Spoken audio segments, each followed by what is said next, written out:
안녕하세요. 코비세민입니다. 습하고 무더운 날씨가 지속되고 있는데요. 이런 때일수록 충분한 수분 섭취 및 휴식을 취해서 건강관리에 신경 쓰시면 좋을 것 같습니다. 그럼 코인 위클리 13회를 바로 시작해 보도록 하겠습니다. 구독, 좋아요 부탁드릴게요.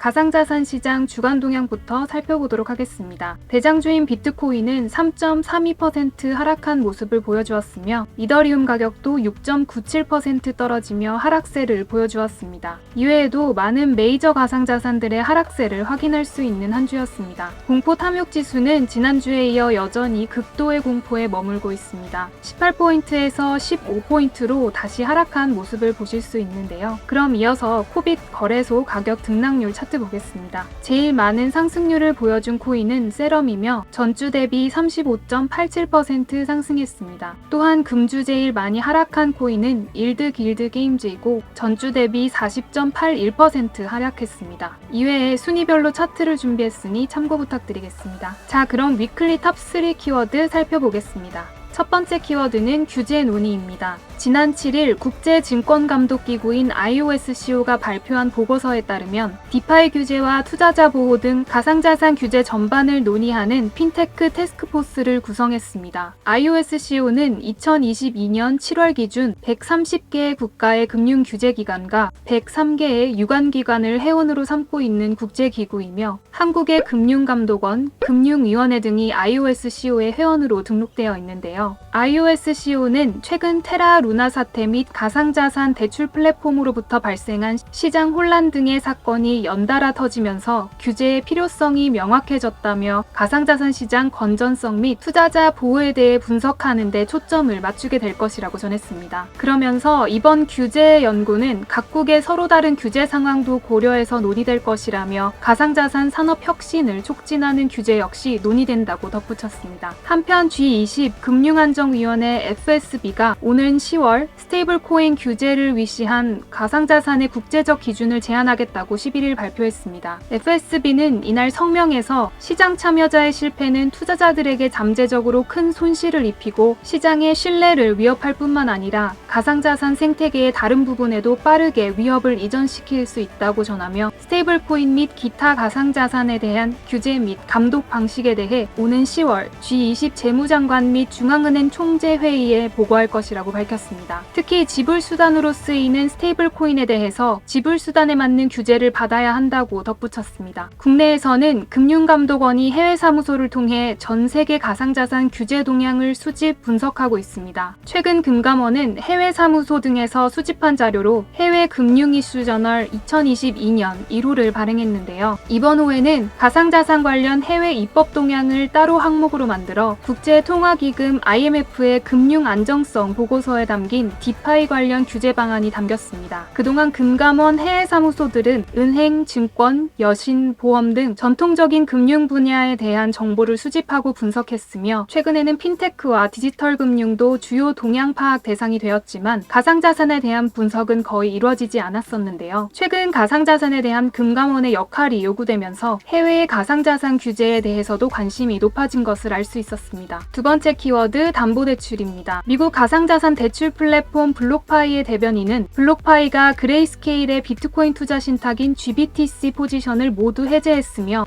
앞으로 GBTC를 대출을 위한 담보로 수용하지 않을 것이라고 말하며 금주 중 이런 결정을 공식 발표할 계획이라고 정했습니다. 또한 GBTC를 담보로 잡은 소액 대출이 몇 건 남아있지만 그마저도 정리 단계에 있다고 덧붙였습니다. 앞서 가상자산 투자펀드 코인쉐어스의 최고 전략 책임자 멜텀 드미러스는 트위터를 통해 GBTC 마이너스 프리미엄이 심화될 수 있으며 대차 대조표상 GBTC를 보유하고 있는 3에로우즈 캐피털과 블록파이가 GBTC 마이너스 프리미엄 확대에 영향을 받을 수 있다고 말한 바 있는데요. 이에 대해 블록파이는 공식 트위터를 통해 우리는 보이저 디지털 및 셀시우스와 다르다면서 보이저 디지털과 셀시우스는 서비스를 중단했고 고객은 손실을 눈앞에 두고 있지만 우리는 모든 상품을 문제없이 제공하고 있으며 고객 손실 또한 없다고 전했습니다. 앞서 셀시우스는 메이커다오에서 랩트 비트코인을 담보로 메이커다오 스테이블 코인인 다이를 빌렸는데요. 지난주 메이커다오를 통해 대출받은 1억 2천만 달러어치 다이를 3번에 걸쳐 상환했습니다. 또한 디파이 플랫폼 에이브와 컴파운드 펀드로부터 받은 대출 자금 중 약 9,500만 달러를 상환했는데요. 셀시우스는 이로써 두 곳의 담보로 잡혀있던 자금을 사용할 수 있지만 최근 파산 신청 옵션을 포함한 전반적인 구조조정 대책 마련을 위해 법무법인 커클랜드 앤 앨리스를 새로 선임하면서 유동성 리스크 여파가 당분간 이어질 것으로 보여집니다.